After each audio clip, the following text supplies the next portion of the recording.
রাজধানীর ধানমন্ডিতে একটি আবাসিক ভবনে আগুন লাগার ঘটনা ঘটেছে। সকাল 10:30টায় এই অগ্নিকাণ্ডের ঘটনা ঘটে। আগুন নিয়ন্ত্রণে ফায়ার সার্ভিসের 6টি ইউনিট কাজ করছে। ফায়ার সার্ভিসের নিয়ন্ত্রণ কক্ষ থেকে জানানো হয়, ধানমন্ডি 5/A এর 12 তলা একটি আবাসিক ভবনের 8ম তলায় আগুন লাগে। এখন পর্যন্ত হতাহতের কোনো খবর পাওয়া যায়নি।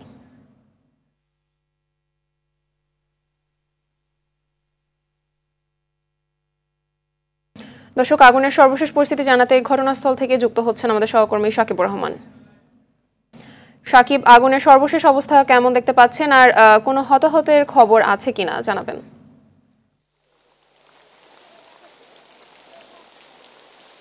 মাহবুবা, আসলে আগুন কিন্তু একেবারে নির্বাপন হয়েছে। ফায়ার সার্ভিসের পক্ষ থেকে জানানো হয়েছে পুরো আগুনটি তারা নিয়ন্ত্রণ করেছেন এবং ভিতরে যে 3জন ছিল সেই 3জনকেও কিন্তু তারা বের করে এনেছেন। আমরা এখন যেই ভবনটি রয়েছে ঠিক তারই পাশের একটি বিল্ডিং, যেখান থেকে আসলে দেখানোর চেষ্টা করছি কোন ভবনটিতে আগুন লেগেছিল।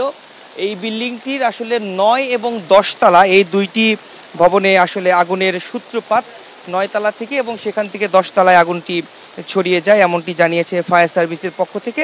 এবং তারা বলেছেন যে যেহেতু বাসার ভিতরে অনেক বেশি ডেকোরেশনের কাজ ছিল, সেই কারণে কিন্তু আগুনটা নিভাতে তাদের একটু বেগ পেতে হয়েছে। এবং আমরা বাসিন্দাদের সঙ্গে কথা বলেছি, এই বাসিন্দারা যেটি বলেছেন যে আসলে আগুনের যে বিষয়টি তারা আসলে শুরুতে অনেকে জানতেই পারেননি।